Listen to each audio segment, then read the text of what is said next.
1883 focuses on the origin story of the Dutton family from Yellowstone. One of our main protagonists is John Dutton's great-grandfather, James Dutton, who embarks on a journey west with his family. James is a former Confederate soldier who spent 3 years in a Union prison until the end of the Civil War, and since then he has turned his life around with his family. He and his wife Margaret have 2 children, Elsa and John, and one of the main theories is that this little fella is the grandfather of John Dutton from Yellowstone. The Dutton family is leaving Tennessee for a better life in the Northwest. Margaret and the kids take the train to Fort Worth, Texas, alongside James's sister Claire and her daughter Mary Abel, while James brings their belongings to Texas with a horse wagon. They will regroup there and start their journey up north. Just outside Fort Worth, we see James being chased by half a dozen bandits, and he's able to hold his own. His shooting skills, combined with his tactical awareness, impresses 2 strangers watching from a distance. These 2 are Pinkertons. They work for the Pinkerton National Detective Agency, which is a private security and detective firm founded in the 1850s. The man on the right is Shay Brennan, and next to him is his right-hand man Thomas. They fought together in the Civil War, which is why Thomas keeps calling Shay Captain. The Pinkerton Agency was known to hire minorities from the get-go, which is how Thomas is able to work for them in this time period. Shay, on the other hand, has recently lost his entire family to smallpox, and at the start of episode 1, he's got a gun to his head, but he can't go through with it. Sam Elliott does an excellent job of illustrating the pain this character is feeling. But coming back to the main event, the Pinkertons approach James after he takes care of the bandits, and James is understandably like, "Thanks for the help, guys." Let's just say he's not happy that they just watched from a distance. Nonetheless, they help him out with some advice, as they warn him not to take the bandits' horses because that would attract unwanted attention, and he listens to their advice. James then goes into town where he is pickpocketed after he rents some storage room and a guard for his wagon. He shoots the thief in the ass before he can run away. He retrieves his wallet and the crowd lynches the thief, once again displaying the brutal norms of this area and this time period. And it makes it clear that you can't relax for a single second because somebody's out to get you at all times. James makes his way to the hotel as we spend a bit of time on the train. We learn that James's sister Claire is quite uptight. She doesn't like the way Elsa has been raised because she has been given too much freedom, according to Claire. And after Margaret finds Elsa flirting with a stranger, Claire shows Margaret the quote-unquote proper way to discipline Elsa by repeatedly slapping her.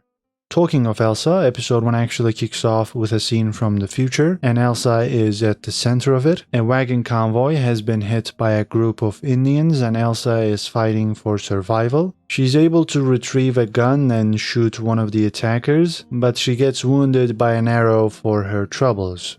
This flash-forward sequence definitely keeps us on the edge of our seats, wondering when the attack is gonna take place, and it gives us an inevitable sense of doom because we know that the convoy will get attacked, and that Elsa will be wounded.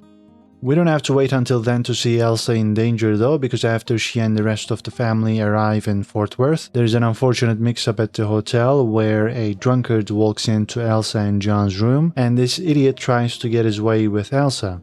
Luckily though, James arrives just in time to neutralize the threat.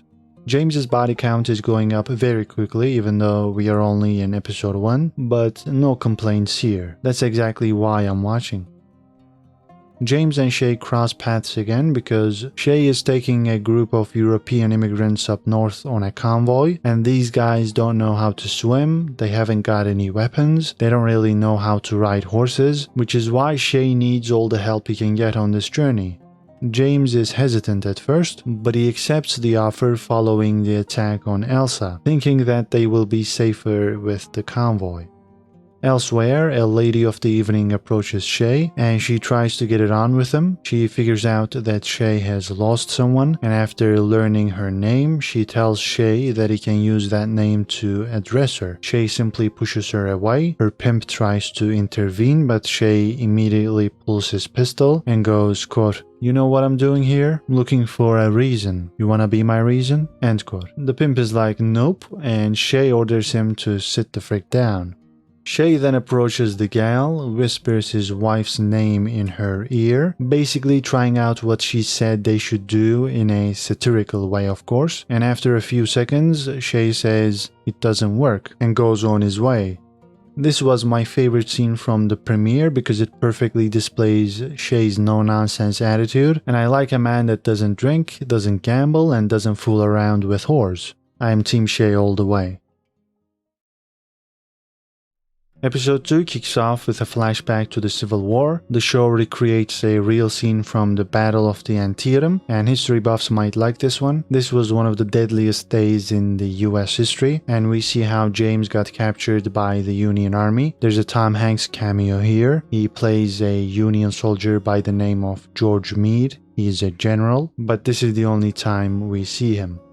Elsa's voiceover reveals that James doesn't talk about the war at all, and when he's recognized by somebody from those days, he just turns around and walks away. Fair to say he's not too fond of those memories.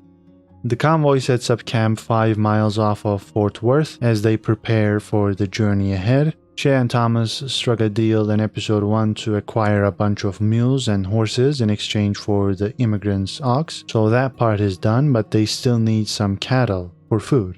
They hire 2 cowboys, Ennis and Wade, to round up a bunch of wild cattle because they can't afford to buy the cattle. And even with these additions to the team, they are still short-handed, so Elsa gets involved in the roundup as well.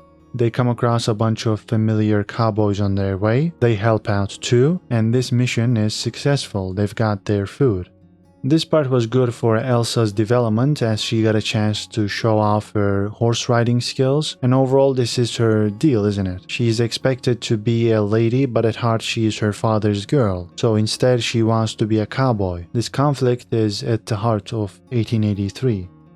A bunch of bandits approach the campsite to use the river while the roundup is taking place, but Claire, being the dumbass she is, starts throwing rocks at these guys, which obviously provokes them. They come back and attack the camp. They kill a few immigrants as well as Claire's daughter, and Claire had recently lost her husband. That's why she joined James on this journey in the first place, because she had nowhere to go, and now her daughter is dead too.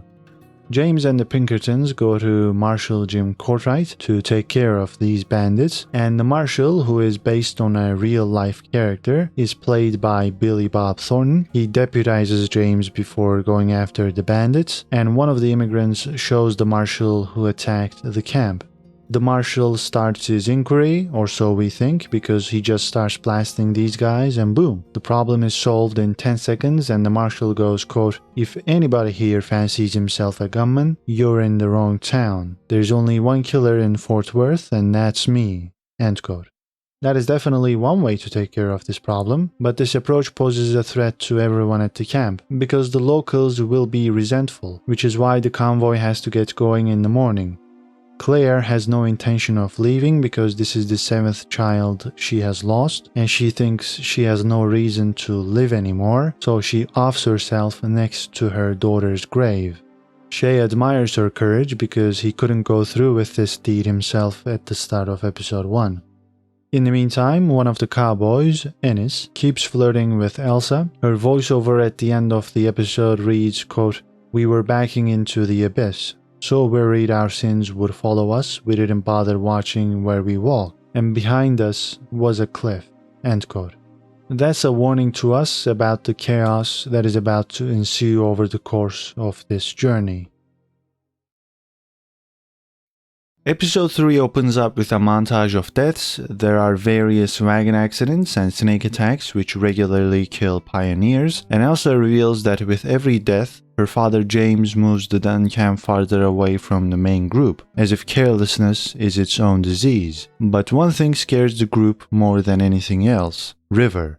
That's because snake attacks are usually isolated. You can fight bandits off if there aren't too many of them. Sickness isn't always contagious, and if it is, you can leave the sick behind and hope for the best. So for the most part, the wagon train can deal with those problems and move on. What they can't easily deal with, however, is coming across a river that's a little bit too deep, because if the wagons can't cross the river, it could delay the journey for days if not for weeks. That's the conundrum Shay and James are facing at the start of episode 3. James thinks they should head west and go up north from there, while Shay is wary of this idea because West Texas is too dangerous for this group. There are too many bandits out there. Water is a problem, and so is the reservation. That's why Shay wants to head east and take the ferry in the city of Denison to cross the Red River. James makes it clear that he doesn't work for Shay, so he'll do whatever he would like, which is why he's gonna go west. This butting of heads is definitely interesting from a dramatic standpoint because both of these men are leaders and neither of them want to back down. James only thinks about his family's well-being and doesn't care about what happens to the pioneers because that is Shay's responsibility. Shay has to think about everybody. After James departs from the scene, Thomas chimes in to say that going east would mean losing a lot of valuable time before winter, and Shay points out that if they go west, they'll have to cross the Brazos River. Thomas argues that in their position there are no good options, but the worst option is winter, because if they go east and delay their journey, they'll be on the trail during winter. So Thomas agrees with James that they shouldn't go east. Moving on to the Dutton family, Margaret and Elsa help Ennis and Wade hold the cattle herd because the other cowboys who were temporarily helping the convoy are going back to base. James and John in the meantime go hunting, and even though James tells John to keep it quiet not to scare away the deer, John can't help himself because he's a kid. So he keeps asking questions, which is just hilarious and entirely realistic, and I had a smile on my face throughout this exchange. James eventually spots a deer and lets John pull the trigger. John gets his first kill, which is why James bloods him when they get to the deer, saying, quote, "You took a life to give us life," end quote. The show is making a point about the difference between hunting for food and hunting for hunting's sake. James and John eventually get back to camp where Shay is waiting for them. He has already stoked the fire so James can immediately start cooking, and James asks Shay if he's hungry. He says he's never turned down fresh meat, but at the end of their heated exchange, James doesn't offer Shay any meat. That is rude, and it tells you the type of person James is and what his relationship with Shay is like. Like we said before, the only thing James cares about in this world is his family, and when Shay says he can't have James questioning his authority, James doesn't react so well. That's kinda why he doesn't share the meat. Despite this conflict, they decide to go west in the end. Shay also has to deal with a widow who has lost her husband during the bandit attack at the end of episode 2. Her name is Noemi, and she's got 2 kids. She has no idea how to deal with her wagon or her horses, and she's having a bit of a nervous breakdown, so Thomas and Shay help her out. Noemi immediately wants to become Shay's wife because in her situation, when you lose your husband during a journey, you usually need a man who will take care of you. Noemi knows that. But Shay stops her advances, and he says he will help her and her kids even if they don't marry. Thomas enters the fray following this exchange. He jokes around with Shay about how lucky Noemi is because she doesn't have to deal with him. Then Thomas approaches Noemi to assure her that whenever they get to Oregon, men will court her and she'll have a new family. Thomas says she shouldn't want anything to do with Shay because happiness runs from him like a scolded dog. Then the Pinkerton duo find out that a bunch of men took Noemi's food, so they pay these lucky guys a visit. They claim that Noemi's husband was a thief and stole the food from them in the first place, so according to them they're only taking back what was theirs, but Shay doesn't care about that as they stole from a widow. Shay beats them up, wrecks their wagon, and tells them they are no longer part of the convoy. One of these guys is too brave for his own good, so he finds himself in the middle of a standoff with Shay later in the episode. It doesn't look like he's handled any guns before, so Shay's got him dead to rights, and Shay approaches him, saying that he's fired his rifle so many times around these parts, his barrel melted, so he killed with his pistol, and when he ran out of bullets, he killed with his sword, and when his sword broke, he killed with his boots and bare hands. Here, Shay is alluding to the Civil War days when he was a Union captain. Sam Elliott's delivery is simply haunting, and that unmistakable voice sends a shiver down your spine, which is why this guy breaks down in front of everybody. Shay had warned them that he would kill them if they ever came back, but he doesn't go through with this promise because that would turn all the pioneers against him. Thomas and Shay had a conversation about optics earlier in the episode, and Shay takes Thomas's advice by not killing these men in front of everybody. Last but not least, James tells Ennis that he can court Elsa. I loved how Ennis tried to crack a joke and James gave him a deadly look, so Ennis was like, oh crap, I'm in trouble here. So yeah, this romance is building up ahead of steam, and all the scenes featuring Elsa and Ennis are incredibly cute. We start episode 4 with another monologue from Elsa as she compares her identity crisis to the land around her. She sees her unfinished soul when she looks at the Texas landscape, and she says for both of them there's a war between what they should become and what they could become. Elsa goes on to reveal that her war is over and she's decided she wants to be a cowboy. And as she's gonna be spending a lot of time on her horse, she needs to make some wardrobe changes, so she buys some pants from an immigrant couple in exchange for gold. And we learn during this conversation that James sold most of his belongings before this journey and turned his stuff into jewelry, once again making it clear that James is a smart cookie, even though he is also a dreamer. Unlike most other dreamers, James seems to have a plan to realize that dream. Elsa holds the herd with Ennis that day. Ennis and Wade can't believe she's wearing pants, because that wasn't something you saw every day, a woman wearing pants, so their bafflement was fun to see. Moving on, the wagon convoy is almost ready to cross over to West Texas, but the Brazos River stands in their way. This river does get quite shallow at certain times in certain locations, but it is relatively deep where our characters are, so crossing it will not be easy. Thomas, Shay, James, Wade, and Joseph gather around to discuss strategy, and Joseph mentions the fact that his people don't know how to swim because it was illegal where they came from. He says they whipped people that swam. Wade gives his 2 cents, saying they should ferry people across first, the wagons will be next, and the cattle herd will be the last group to cross. Shay calls James a farmer as they're discussing when to enact this plan, which gets a reaction out of James as he says he ain't a farmer. Shay says he was, and James brings up the fact that he was also a captain, but he doesn't call himself that anymore, referring to the Civil War when he was a Confederate soldier. Shay believes this talking back started by James is getting contagious, because Wade also keeps giving his opinion as if someone asked him to. Thomas thinks Shay needs to have a word with that farmer, a word that sticks. He then says, quote, "Let me do it, I'll make sure it sticks," end quote. But Shay knows they're gonna need James' help when they get to the territories, so he's not willing to sour their relationship just yet. After Joseph leaves, Shay expresses how surprised he is by the fact that Joseph and company are choosing to stay here rather than go back to the hell they know. Shay believes the unknown is the most terrifying thing on this planet, but Thomas disagrees, telling him that he thinks that way because he's never been whipped. Quote, "Let someone put a whip to your back and tell me the unknown is what scares you," end quote. That's why Thomas thinks these immigrants are never going home. That's why they are here, risking their lives for a better life.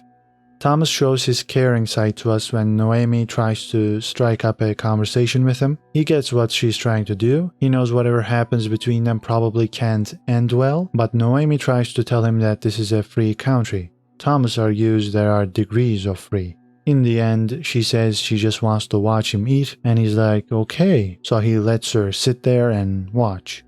Later on, Thomas approaches Shay as he's waking up from a nightmare. Shay was reliving some of his memories from the Civil War, and he says that's exactly why he doesn't like to sleep. It is not peaceful. Thomas flips the script once again, saying that because of what he went through when he was a kid, they used to love sleep because their real lives were the nightmare. Another awesome interaction between these two. In the meantime, James wants his wagon to cross the river at night before everyone else to avoid any shenanigans that might occur. Margaret is the one that rides the wagon, and the actress, Faith Hill, actually does a brilliant job of conveying Margaret's anxiety, as this is a dangerous endeavor.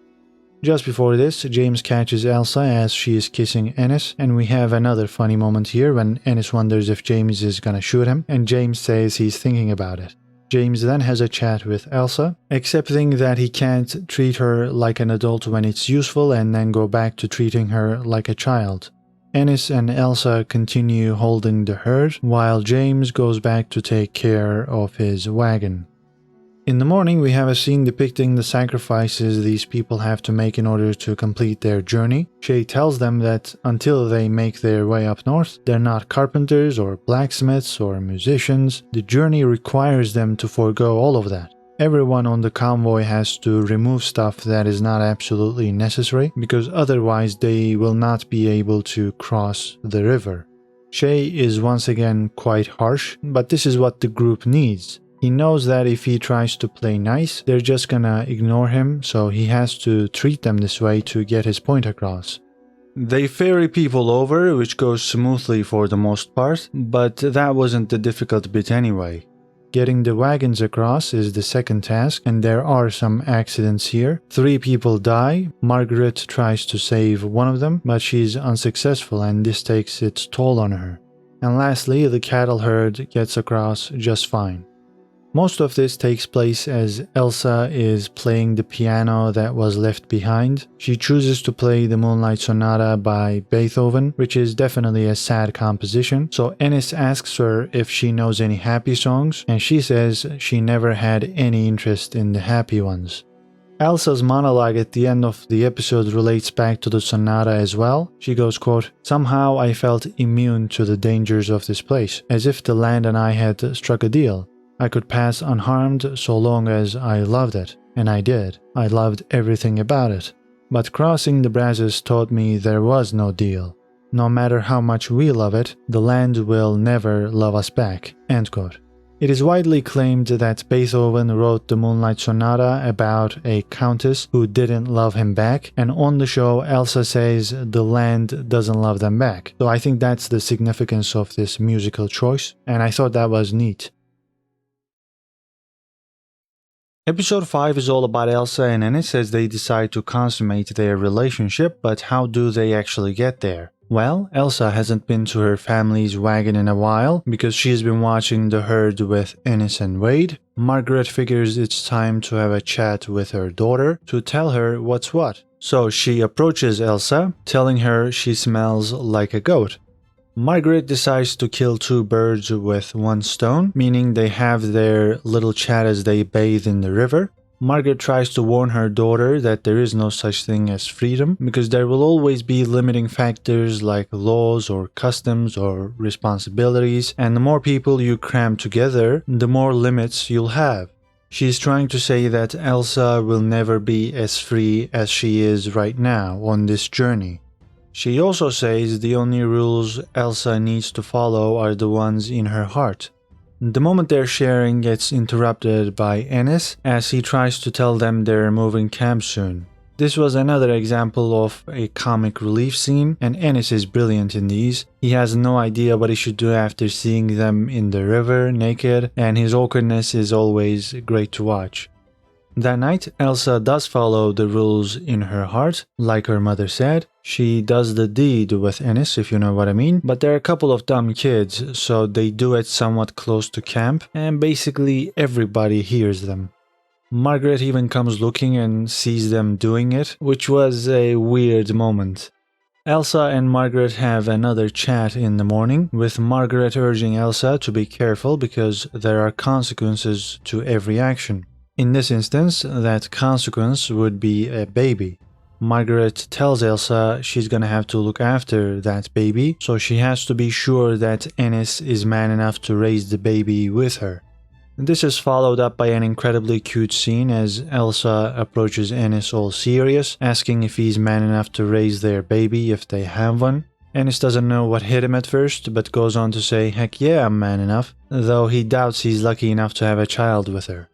Just like everyone else in the convoy, James knows what's happened, so he's ready to kick the crap out of Ennis, but Elsa intervenes before things get too serious. Ennis doesn't back down either, promising James that he'll look after his daughter. He even says he would run away with Elsa even if James doesn't give his blessing. And in the end, it's settled. Elsa and Ennis are going to get married. Two people on the convoy have been stealing food from others for a while. One of these guys claims that he acquires all that food by trading, but the others claim he offered to help out with pushing their convoys, and then he took their food in exchange without mentioning that this was the deal. This would have been a problem anyway, but it is an even bigger problem than usual, because one of the wagons they lost in the river had all of the group's food portions in it. They put them in a single wagon because the food was getting stolen, so they thought it would be a good idea to keep them in a single wagon. They thought they could protect it together, which was a terrible idea. Shay and Thomas can't let this thievery go. You might remember that they've already taken care of a bunch of dudes who were stealing Noemi's food, though they said Noemi's late husband stole that food from them in the first place. But that's beside the point. One of these new thieves is beaten up by James. Joseph and company reclaim their food, while Shay tells the thieves they're no longer part of the convoy. This turns out to be a death sentence not only for the thieves but also for their families, because that night a group of bandits who have been following the convoy around attack the people who have been left behind, because they're separated from everyone else. That is what makes Shay's decision a little bit messed up, because he's not just punishing the thieves, he's leaving children and women vulnerable.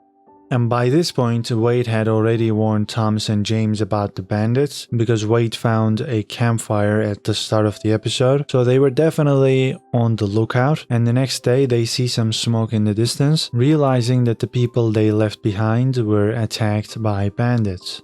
They come up with a plan to bamboozle them. They pretend like they leave Joseph and his wife behind to make the bandits think they are easy targets. Their leader approaches Joseph's wife, she shoots him, Joseph appears and fires his weapon as well, and then the wife finishes the job. The other bandits appear and a chase ensues with the bandits running away toward the convoy as James, Shay, Thomas and Wade chase them. The people in the convoy are ready as well. In fact, Margaret is able to shoot one of the bandits, and in due time, Shay and company take care of all the remaining bad guys except one. That last bandit is making his way to where Elsa is with the herd, and Ennis was just there to warn Elsa, so Ennis and the remaining bandits are riding toward each other. They exchange shots, and Ennis is fatally wounded. His last words to James are, "I loved her." Elsa arrives at the scene, and Isabel May does an exquisite job of conveying all the emotions Elsa is feeling. She is in disbelief at first. She looks up to her father, not sure if this is actually happening, and once she actually processes the fact that Ennis is gone forever, she starts wailing. The way her expression changes when she spots the bandit who killed Ennis is astonishing. You can see how her grief turns into anger, and then how her anger turns into rage. She goes over to the bandit to end his life, and this is how she loses her innocence for the second time in this episode. She now knows what the fangs of freedom mean. She realizes she hasn't figured it all out like she thought she did. Prior to this, she had never lost someone that mattered to her this much. She had seen death, but it never really touched her, until this moment. This moment showed that even though you can make all the plans you would like, the world's got its own plans for you. The sixth episode focuses on Elsa's emotional recovery following Ennis's death. She's suffering like this for the first time in her life, as she's lost someone she truly loves for the first time, which is a new experience for her. We quickly learn that it's highly unlikely she is pregnant because she has her period. They show this to us to inform us that Elsa's probably not gonna have to raise a child on her own. To comfort Elsa, Shay approaches her when she's sitting next to Ennis's grave. Shay has lost his family to a disease, so he knows what she's going through, and he speaks to her about what keeps him going, starting with the idea that you trade souls with people you love, so a part of them lives within you even after they die. He thinks that when they pass away, a little piece of you dies with them, but there is still that part of them that's inside of you, and he believes they can use your eyes to see the world. This is a touching observation by Shay, whose goal is to see the ocean because that's what his wife wanted, and a part of her still lives on inside him, which is why he's hoping to show her the ocean, and maybe then she'll appear to him. That is Shay's dream, what keeps him going. And yeah, you might not buy it, but it doesn't change the fact that it helps him psychologically. And it also boosts Elsa's morale just a tiny bit. At least enough to make her return to the herd because they need her. Moving on, the convoy is getting ready to cross the Red River at Dawn's Crossing. And this is sort of a trading post where they can get ready for the journey ahead by selling and buying things and hiring people. For example, Noemi wants to sell her late husband's belongings, the convoy needs a cook, and so on. This is the place to take care of their needs. Margaret thinks it's a good idea to ride into the small settlement with her daughter, but this turns out to be a mistake because someone basically catcalls Elsa and she pulls out her gun on him. The guy doesn't think Elsa's got it in her, but she assures him she does, and we know she's right because she just executed Ennis's killer. Luckily though, James is close enough to get a handle on the situation. He sends the guy away and takes away Elsa's pistol, telling her that you don't point your gun at something unless you intend to use it. Elsa is adamant that she was gonna use it, and I definitely believe her, but we couldn't find out if she would because James intervened. He sends Elsa to camp while Margaret begins shopping. Though she's not really buying anything because she starts drinking whiskey with the store owner and they just do that throughout the day. That's because Margaret needs to wind down, as this journey isn't exactly where she thought she would be at this stage of her life. And with everything that's going on with Elsa, Margaret just needs to let loose, and she does. I thought the scene when James comes around looking for her was absolutely hysterical. She was so drunk that all she could do was laugh, and the store owner was the same. They made fun of the way James spoke. I think he said he was gonna study the river, and the ladies just lost it, which was the funniest moment of the episode. James does study the river alongside Thomas and Shay, and the plan James has in mind is gonna take 2 whole days to enact. They'll run the cattle across first, they will personally take the wagons across one by one, and they'll use wooden boats to get the immigrants across. Later on, a drunken Margaret insists she'll never forgive James for upending their lives and putting Elsa in her current situation, but James assures her even he doesn't forgive himself. He goes on to have a conversation with Elsa, telling her she shot an already dead man, because he was either gonna bleed out or they were going to hang him. James tries to argue that what Elsa has done is completely different from what he did back in the Civil War days. He remembers the first man he killed, who was actually still a boy and he was a flag bearer. At first his face was etched into James's memory, but as time went on and James killed more and more people, he couldn't even remember that flag bearer's face. So James thinks his killings are nothing like Elsa's because the man she shot was going to die one way or another. He's trying to make sure that Elsa doesn't feel guilty about what's happened, and it's up to you to decide if he is right. I mean, he is somewhat correct, but Elsa still took a pistol and shot a man in cold blood. That's not something that's gonna go away with a little speech like this, I presume. But for now, it helps. In the meantime, Thomas hires a cook for the convoy. This new hire will be great for the convoy because they can finally start eating some beef. They weren't doing so because they didn't want any beef to go to waste, and that's no longer a problem thanks to the cook. They also hire a new cowboy, Colton, who at first is hesitant about joining, but he decides to do it once he sees Elsa. He thinks he's just gonna cozy up to her, but she gives him a deadly stare, which again shows how good of an actor Isabel May is, because the anger she displays here with a simple stare is amazing. You can see just how pissed off she is. Colton eventually leaves her alone, saying to Wade that it's like she's a widow. Wade argues she is because they were about to get married. Nonetheless, Elsa gets better the next day and shares her name with Colton, but she warns him not to flirt with her because he is too pretty for her. She prefers to be the pretty one. So from this conversation it's clear Elsa is better. In the end, we have another monologue from her about how out here you turn toward the pain and you let it tear into you in the hopes that the devil gets bored and moves on to its next target. And I guess that's what happens to her. She embraces the pain, she lets it tear into her, and the devil eventually leaves her alone. Also, hiring the cook isn't the only thing Thomas does in this episode, as he helps Noemi sell her late husband's belongings. Thomas buys her a mirror as a gift, and Noemi's like, you buy me gifts, but you won't be with me. So she rightly points out that Thomas is the one who is scared here. He is scared to be loved and to give his love, so instead he buys her a gift. But Noemi isn't having any of that, and these two get it on as a result. So I guess now they are an official couple. As episode 7 starts, we learn that the convoy is passing through Comanche land, and thus they have to pay the Comanches a certain amount of money to graze cattle on their land, and Wade calls this a tax. The convoy makes camp here as there's water, and Cookie, the new cook, starts preparing a meal, and they'll finally eat some meat. A Comanche by the name of Sam and his partner are present as well. Cookie is back, and so is Elsa's lust, after grieving over Ennis's death for just a few weeks.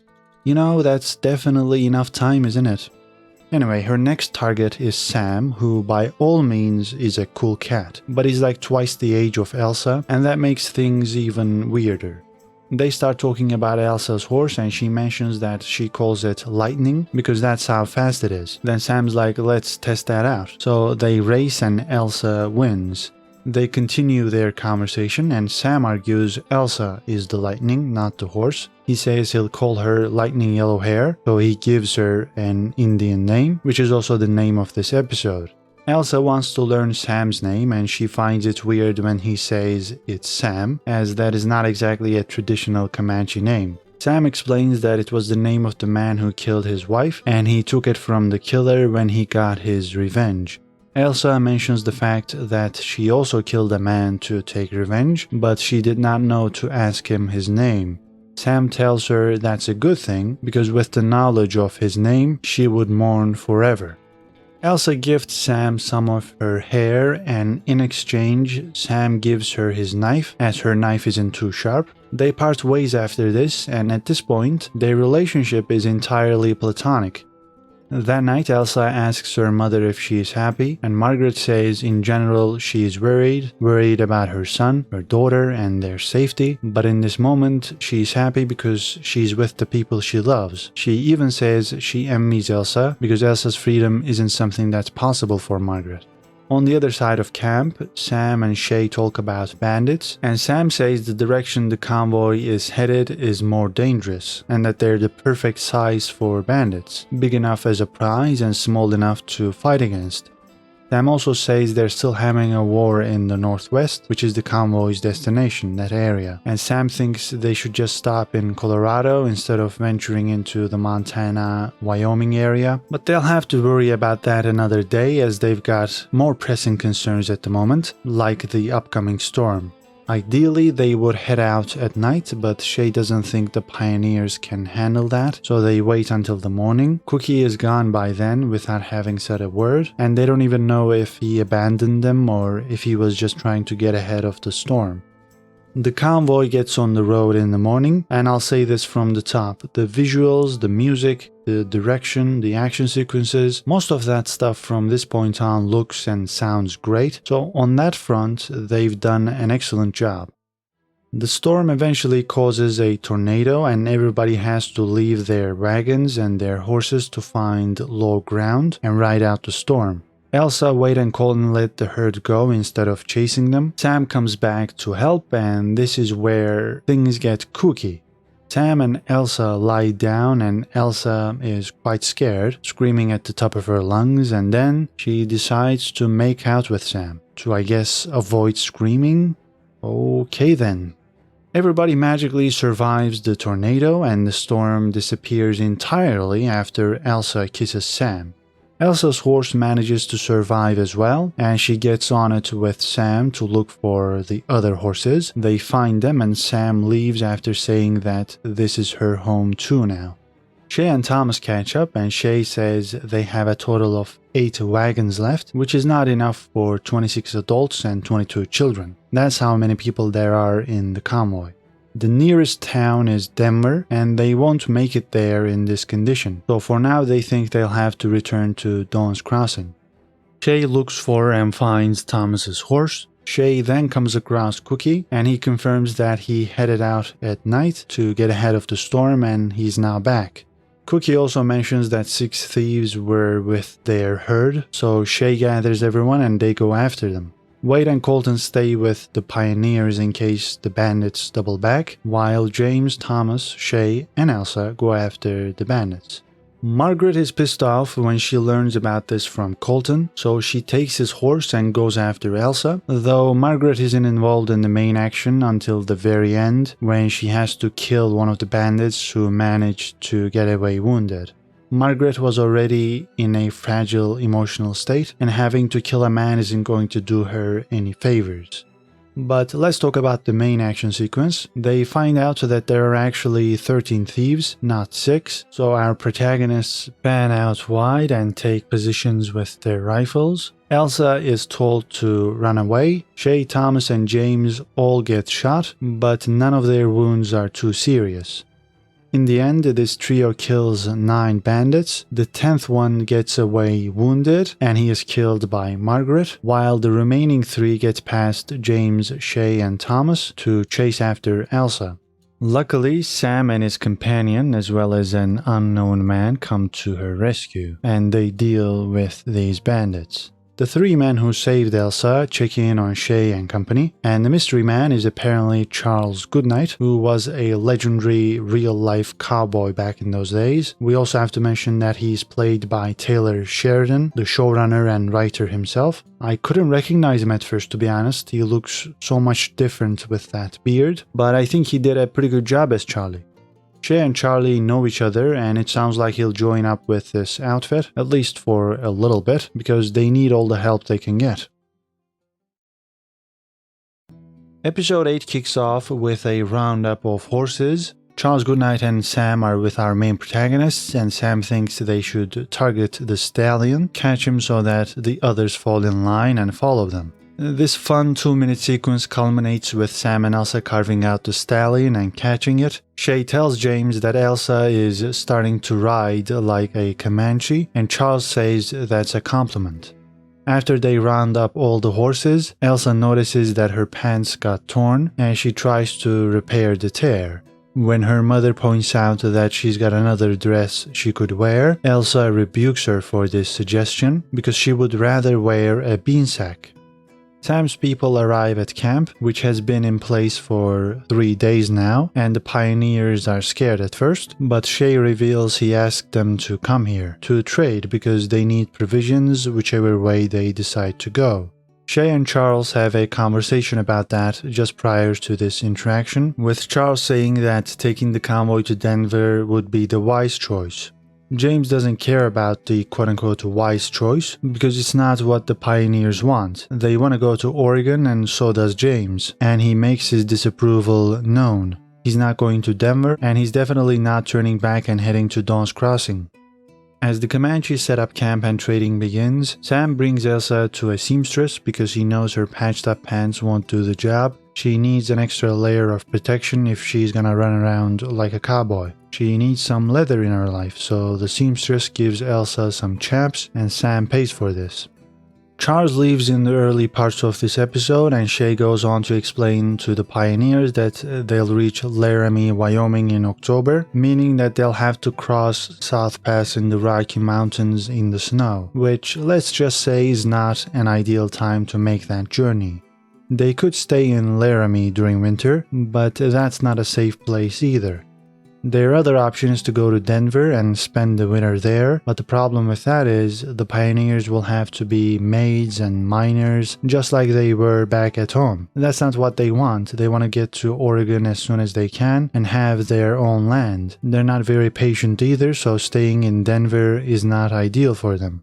This is when James interjects to tell everyone that he's heading north and anybody who wants to ride with him is welcome. But he makes sure to point out that he will not cuddle them and protect them the way Shay does. No, James will make them work and they'll have to keep up. Shay thinks James is gonna get them killed, but James argues people die in Denver too. At least this way it'll be their choice, and that is the point. These people are dreamers, they have a goal in mind, and they've come this far with that objective. James thinks they should be free to make their own decisions, and they choose to go with James. The focus shifts almost entirely to Elsa and Sam at this point. Elsa makes it known to him that she doesn't want to leave, she doesn't want to see mountains, and Sam responds by saying that mountains are worth seeing, and he eventually tells her that he himself can take her to see mountains. And in their minds, it's settled. They want to be together. So Sam heads out to see James and to offer him something for his daughter. Before he can do that though, they come across a bunch of bison, and as far as I know they were close to extinction during this time. There were like 500 of them at the end of the 1880s, and it was actually Charles Goodnight's wife Molly who managed to save one of the last southern bison herds. This was around the mid-1870s, and the American bison remained in danger for decades to come. Getting back to the show though, Sam and Elsa go hunting and Elsa's inexperience is completely ignored as she gets one of the bison with her first try by shooting it behind its ears. She does this with ease. Sam tears the bison's heart out and takes a bite. Elsa takes a bite first because this is tradition. The bison's strength becomes their strength. We could speculate that this is what emboldens Elsa even further and what makes her feel like she could become a part of the Comanches by getting together with Sam. She gets even more courageous after biting the heart. You can definitely spot her arrogance in the next scene when she's talking to Shay, asking him where he's going. The way she looks at and addresses Shay exhibits her pompous nature. Thomas and Shay were talking before Elsa arrived, and Thomas reveals that he has to stay with the convoy because he promised Noemi that he would get her to Oregon. Thomas claims that the convoy won't make it without Shay, which is why he is asking for something from Shay for the first time. Thomas wants Shay to stay with the convoy and Shay obliges, demonstrating the camaraderie between these men. Meanwhile, Sam makes his way to the Dutton camp at night to explain the Elsa situation, and James asks his daughter if what Sam is saying is true. She confirms it, and she is brazen when her mother tells her they won't allow it. Elsa says she's 18 and she's free to do whatever she would like. James doesn't stop Elsa from walking away with Sam, despite Margaret's objections, because he thinks that whatever he does will make Elsa want Sam even more. Because of these ongoings, Shay pays a visit to James with some booze, and he reveals that he'll stay with the convoy, but he understands that James is the leader now. Sam and Elsa do the deed at night, and Margaret chats with her daughter in the morning. Elsa doesn't change her mind when Margaret goes on about why Elsa doesn't even understand what she's feeling or doing, and none of that really affects Elsa. However, she says she'll go to Oregon with the convoy and return to Sam after this journey. James and Sam also have a conversation that day, and James is much calmer than he was with Ennis when Ennis and Elsa got together. He was furious back then. This time around, he calmly asks Sam a few questions, like what he would do if Elsa changed her mind, and Sam says he would bring her back to her family. James also wants to know how and where they would live, and that answer is quite easy for Sam because he knows Elsa isn't gonna just want to settle down. What they'll do is they'll chase bandits together. James and Margaret make fun of Elsa that night, pointing out that at this rate Elsa will probably fall in love again by the time they get to Nebraska. They get on the trail the next morning. Elsa has a Comanche dress now, and she bids a temporary farewell to Sam after agreeing that they'll meet here in June. Elsa shouts that she loves him, and Sam responds in his own language, which logically Elsa can't understand because she only learned a few words in these last few days. I doubt her crash course would be enough to grasp what Sam is saying here, but it looks like she actually understands it, because she talks about what Sam says in her narration. Anyway, Sam tells her she's the wife of a warrior, so she's a warrior now. They part ways, and Elsa notices the way everybody's giving her judgy looks, but she doesn't care. After she wastes everybody's time by keeping them waiting, Elsa comes up to her father and says, "We are wasting time," as if they are the ones responsible for that and not Elsa. And that's how episode 8 comes to an end. There's a big time jump after episode 8. It is September now, and from Oklahoma, the convoy has made its way up north to follow the Oregon Trail. They've made some considerable progress on the trail as well, because James is the convoy's new leader, and instead of treating the immigrants like a bunch of babies, he is making them match the pace he sets. Because of that, when the 9th episode begins, they're somewhere between Fort Laramie and Fort Casper in Wyoming. They are approximately 8 to 10 miles off of Casper because Cookie says that Casper is 6 hours away. The convoy is getting close to the Rocky Mountains, and their plan is to make their way to South Pass because it is the lowest point between the central and southern Rocky Mountains. But that plan has to wait because they come across a Lakota campsite where multiple children and women have been brutally murdered and assaulted by a group of horse thieves. James, Shay, and Thomas take a closer look to assess the situation, which is a massive mistake because they leave their own tracks near the campsite, and Shay eventually recognizes this blunder. So when the Lakota men who went hunting come back to the camp, they will see and follow these tracks, thinking that the Dutton convoy is responsible. As if that wasn't enough, Joseph's wife falls off her horse after it gets bitten by a snake. She is injured, and Joseph gets bitten by the snake as he tries to help her, and things get even messier. Colton is on the case. He kills the snake and applies a tourniquet to Joseph's leg to block the blood flow to try and prevent the venom's spread. Colton then cuts and sucks on the bitten area, spitting out Joseph's blood. This is only an initial measure, and both Joseph and his wife have to be taken to Casper because they need doctors. But if the convoy gets on their way without addressing the horse thief problem, they will be hunted down by the Lakota men, so Shay thinks they need to hunt down the thieves, kill them, and take them and the horses back to the husbands. Wade and Colton stay with the convoy while James, Shay, and Thomas go after the thieves, and Elsa wants to join in on the fun as well, but her father doesn't let her. Cookie was lagging behind, and he catches up only after the aforementioned trio go after the thieves, and because there isn't anybody there to tell him what is what, Cookie decides to continue riding until he gets to Casper. He is spooked, and he tells the others they're welcome to join him, and all of them do, because they're also afraid of the looming threat from the Lakotans, who will definitely think that this convoy is responsible for the massacre.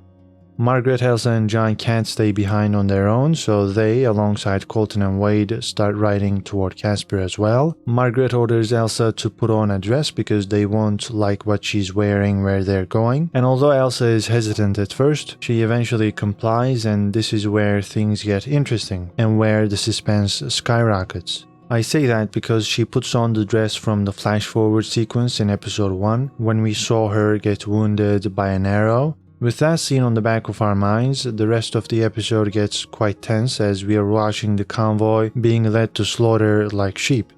Meanwhile, James, Shay, and Thomas find the thieves, whose leader is played by Charles Baker, and you might remember him from Breaking Bad as Skinny Pete. Anyway, this guy and his group are self-appointed deputies of the Wyoming Stock Growers Association. He explains that they killed the people at the camp to bait the Lakota men, and they're planning to kill them too. Tensions between these groups are running high, and a gunfight breaks out at this point. Our guys kill the 3 thieves. They also deal with 5 other guys without breaking a sweat, and they are ready to head back to the convoy.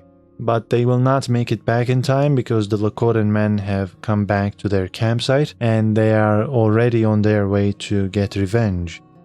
The Lakotans scout the convoy off screen and they go around them to get ahead of them, so the Lakotans attack from the front. They kill Cookie first because he's ahead of everyone else, and they do this just as Elsa was approaching Cookie's wagon to get an update on their journey, but she sees the attack and starts riding back to the convoy. Wade steps up to the plate here and circles most of the wagons to set up a defensive position, but 3 wagons keep on riding because they are in shock, they are afraid, so they try to run away. And Elsa decides to go toward these 3 wagons to lead some Lakota men away from her mother and brother, as well as the majority of people on the convoy.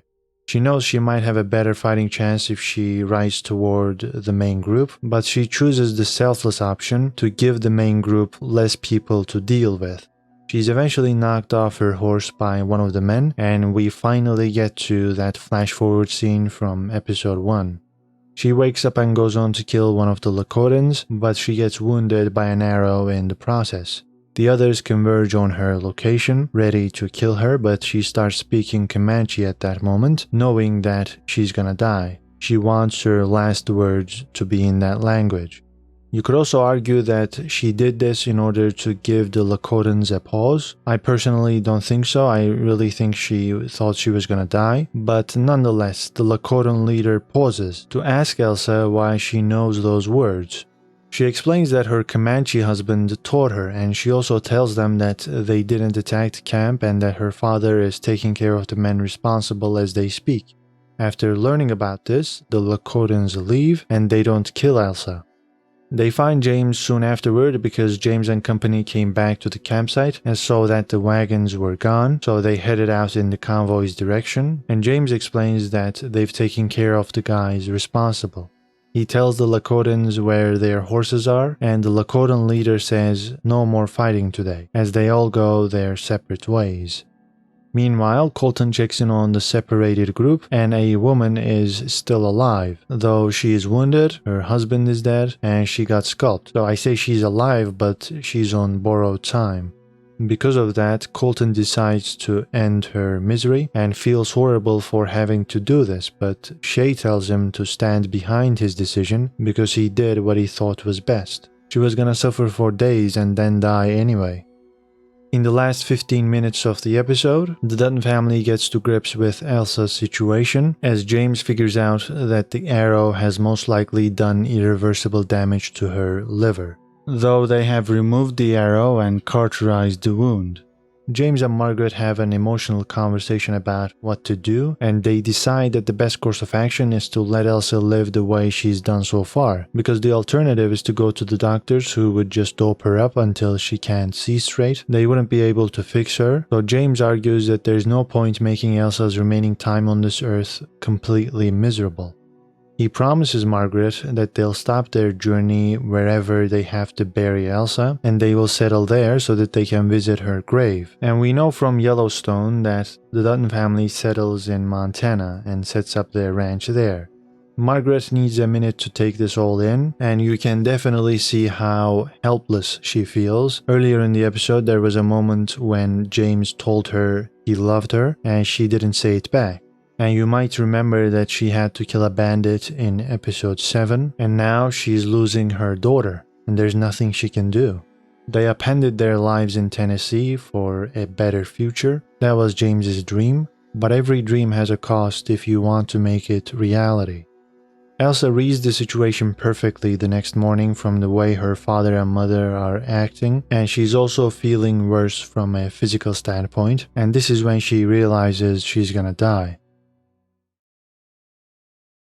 You better grab your tissues before we talk about the finale, because things get quite emotional in this one, as we say goodbye to multiple characters. We begin in Fort Casper, where Elsa passes out at the gates, and unfortunately for her, this isn't much of a fort. It's practically been abandoned. That's what the doctor tells Shay and James after examining Elsa's wound, saying that they should head back to Fort Laramie because he can't treat her here.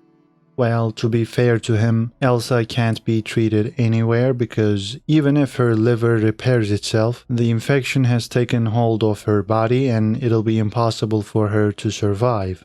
That's because the Lakotans dip their arrows in manure, and you're out of luck if you get hit by one of those arrows. Additionally, the convoy can't stay here because the fort is run by the head of the Wyoming Stockgrowers Association, and our guys killed some of the association's deputies in episode 9, so if they're here when that's revealed, they will be killed. They can't just go to Laramie either because the bad guys would know to look there, and they could also track them on the Oregon Trail, where they would be easy targets. So instead, they'll go up north and follow the Bozeman Trail, which is why they will have to spend the winter in Montana. James and Shay both know that this is their only option. They know heading back to Laramie wouldn't save Elsa, so they decide to head up north. The pioneers don't like this plan and they want to see the journey through. They want to get to Oregon as soon as possible, which means that spending the winter in Montana isn't an option for them. Most of them don't listen to Shay's advice and their stubbornness leads to their demise. We see them get slaughtered later in the episode. Not all of the pioneers get killed though, because Joseph decides to stick with Shay and so does Noemi. Joseph's situation isn't getting any better, by the way. The venom is spreading and Thomas believes they have to amputate his leg. Joseph's wife is in an even worse condition. She can't drink water, she can't eat anything, so she's clearly a goner. Also, Colton and Wade head back to Texas because Shay decides to let the cattle herd go, and the herd was why this duo was here. So with the herd out of the way, they part ways with the convoy, but they make sure to say goodbye to Elsa, which was an emotional but also an upbeat farewell.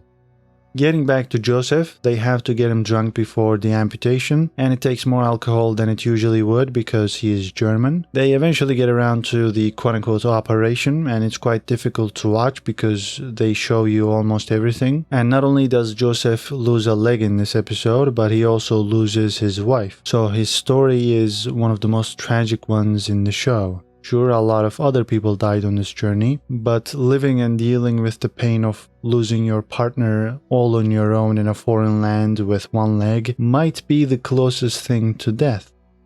Elsa gets out of the wagon right after Joseph's amputation, and she thinks it's only been a day since they left Fort Casper, but James informs her that it's been 3 days. We can't call this time dilation in the scientific sense, but it is similar to that from a personal perspective, because her illness is so overwhelming that her internal clock doesn't match up with reality. That's one of the many clues in this episode that warn us about her upcoming death. They never make you completely hopeless and you're still able to root for her to live, but they make it very clear that her chances are slim. They're just preparing you emotionally for the most likely outcome.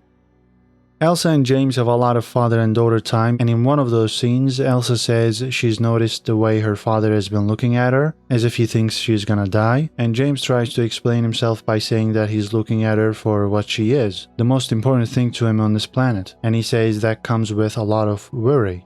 He makes her believe that he doesn't think she will die, but that belief is crushed when they get to Crow territory.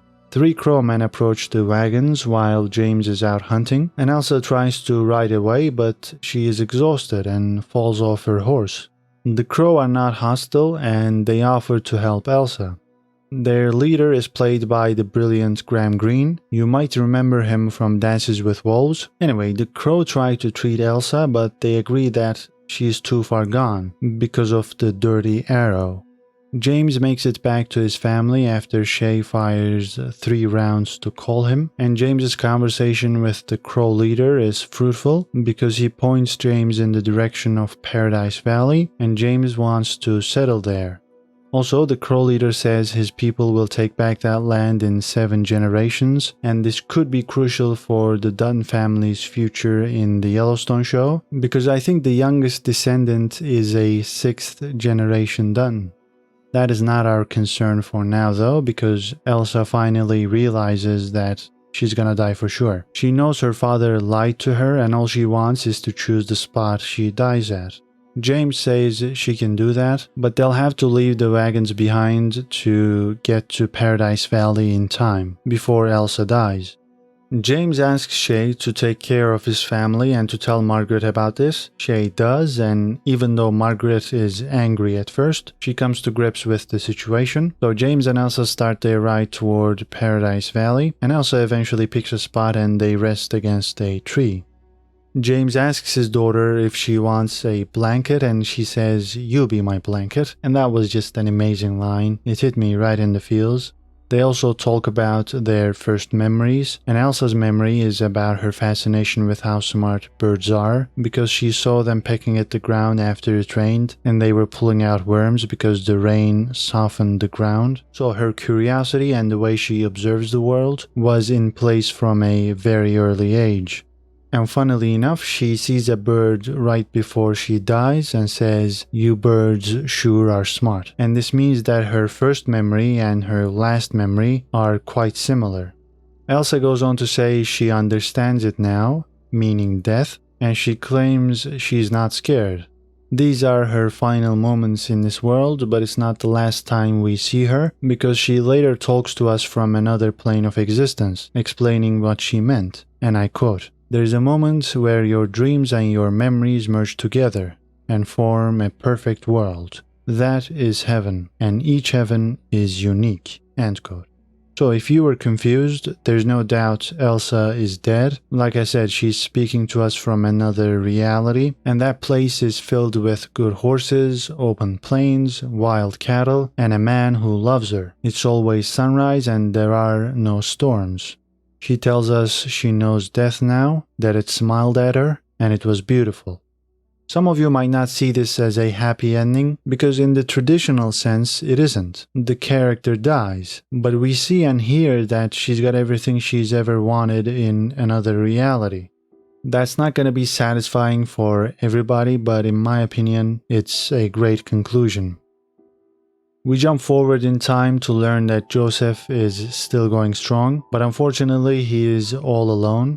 Thomas and Noemi find a place and settle in Oregon, so that duo get the happiest ending of season 1. And as for Shay, his roadmap was always clear. In episode 6, when he was talking to Elsa, he explicitly told us why he was on this journey. It's because he wanted to see the ocean, that's what his wife wanted, and he believed that a part of her still lived on inside him. He was hoping to show her the ocean in the hopes that she would appear to him.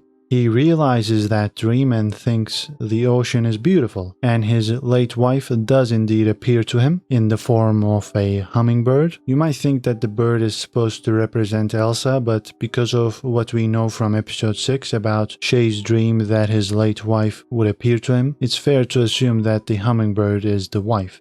By the way, hummingbirds usually symbolize messages from spirits. You might see them in other works of fiction, so that's why the writer chose this bird. After accomplishing his final goal in this world, Shay thinks it is time to leave, and he offs himself on the beach. He was my favorite character on the show, and it's incredibly sad to see him go, but I think his character arc makes a lot of sense. In the end, Shay went out on his own terms, Elsa lived a short but full life, and James learned that realizing his dream would have a massive cost.